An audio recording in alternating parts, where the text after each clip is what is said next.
Hello everyone, and welcome to another Blueprints video. This time, we're doing Dare mode. I'll explain everything in a bit, but for now these are the 4 dares that I had to do.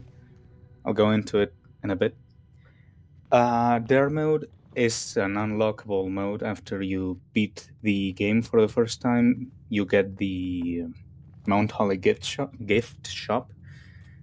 And if you buy the big ass bird plush for the master bedroom, you unlock this mode, which is not very different from the regular mode, except you have to abide by 4 randomly selected dares.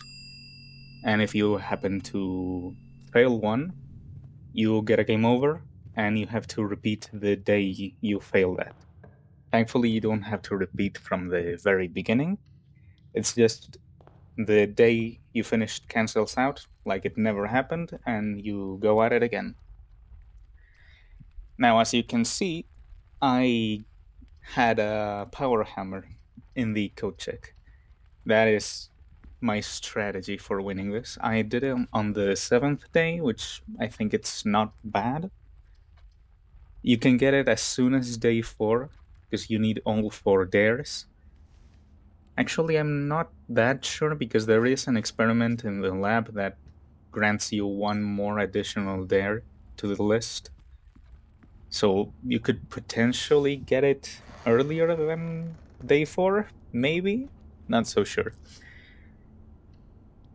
Anyway, my 4 dares were never going outside from the entrance hall, which was a bit of a problem. I didn't quite expect it, because I always had to get out through the garage, which I'll do to use the power hammer. The second one was never using the middle door in the entrance hall, which was really, really easy. And the final 2 were the problematic ones. Never drafting from a door facing south tripped me up so many times. I messed up by accident countless times just going full autopilot mode. There was one run that was going so well.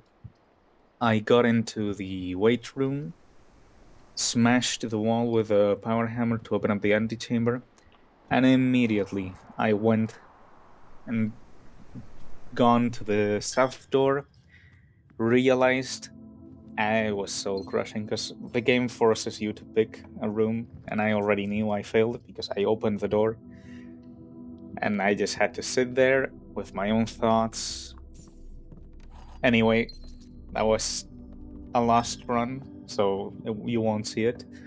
I get the foundation here, I don't end up using it, but it's also a way to get into room 46, so you never know. I moved the minecart in a previous day with the tomb. You might have noticed at the beginning that the fountain was drained. I never ended up doing anything with that. It just stayed there from one of the prior days where I tried that way of moving the minecart. Didn't end up mattering, since you do have multiple days to prep. It's not that bad. I'll still have to worry about doing the day 1 because I might want to do it. You may see a video about it, who knows. But yeah, that's enough tangents. Back to the final dare. That one was the worst, without a doubt. You had to finish every single day with exactly 0 keys, gems, and coins. If you get that dare, you might want to leave some items not picked up, like just leave them on the ground and pick them up as you need them. With gems, it's a bit tough to do that, because if you don't pick up gems, you cannot draft the special rooms that require gems. But if you pick too many up, you can't use all of them by the end. With keys, it's much more simple, and with coins, you just don't want to build up too much allowance, which is simple enough. Also, I take a bit of a while in this puzzle because I haven't done it since my first playthrough, so my bad. I do think I end up winning with also 0 keys, gems, and coins. I don't know if that's strictly necessary, but just in case, I would try doing it. What else to talk about? Right, I guess the never drafting south. You might want to think about how to build the house if you have that there, because every single rank where you don't draft all 5 rooms is a rank where you never come back to draft the remaining rooms. It's pretty obvious if you think about it, but you really have to recode your brain to properly strategize in this mode. There is a lot of dares I don't know about because this was my first try. I didn't reset for easier dares. There's probably some of them that are just outright cruel and maybe even impossible, who knows? I doubt they're impossible. This game has a lot of ways to get into room 46.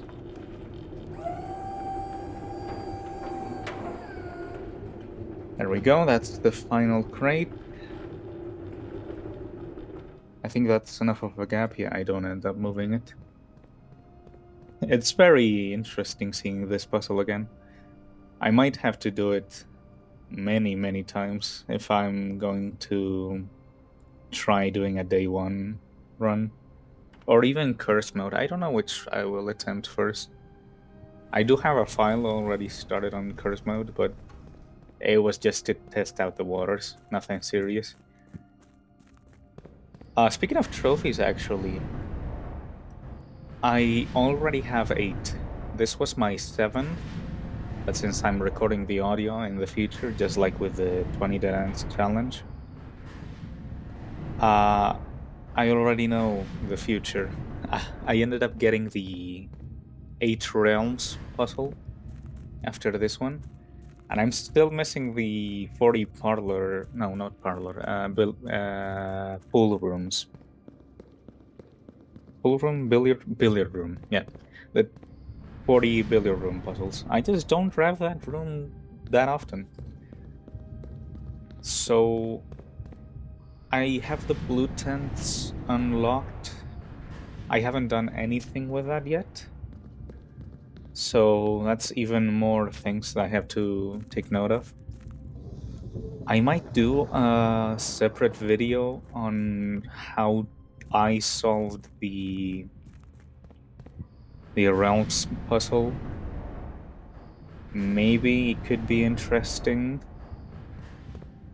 Like, since there's a lot of ways, possibly, I don't actually know. But since I speculate there's a lot of ways to get the modes, the sigils, the colors, and all of that stuff for all the icons, it might be interesting to see a video like that. Who knows? The prior Blueprints video actually did very well, so I'm kinda interested in making more. Compared to the metaphor videos, at least. Which is okay, because I said it in the first or second metaphor video, those aren't really to like gain fame or whatever, they are for me. For when I forget about the game and just want to relive it again and feel my memories and see how cringe I was and all that sort of stuff. But these videos are cool. I like that they got a bit of traction. It's cool to see that something so simple, at least to put up, like just recording the audio afterwards was that nice. I'm repeating myself. Anyway, as you can see, that's the antechamber door open. And just in case I don't go back inside through the entrance hall, I never tried.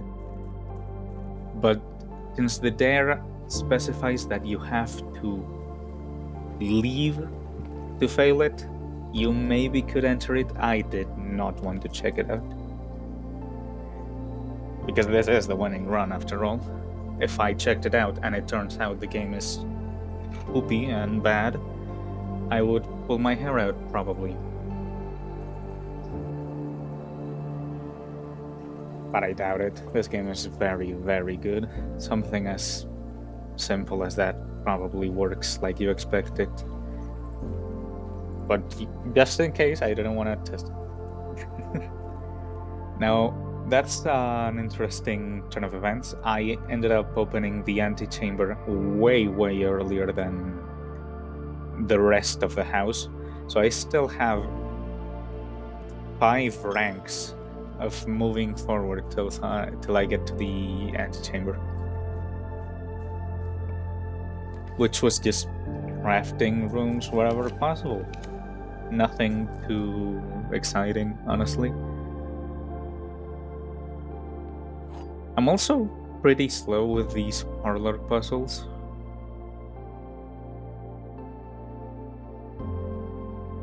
I mostly get them right. I'm sometimes not the greatest and get things wrong, but somehow ended up getting 40 of these before the dart puzzles.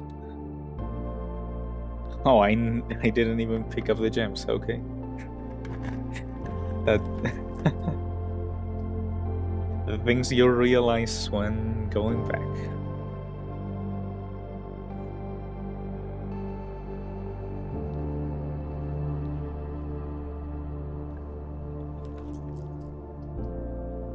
Right now I'm thinking of what other Blueprints videos I could do. Like maybe a mashup of all the other trophies I got and how I got them could be okay. Also, yeah, this is how I open up the antechamber with the Great Hall. I think I get pretty lucky with it. Oh right, I know why I didn't pick up the gems, because I'm in dare mode and I have to finish with 0 gems. Of course. I wasn't being silly, I was being precautious. I am recording this video like, what, 3 days after I did the run?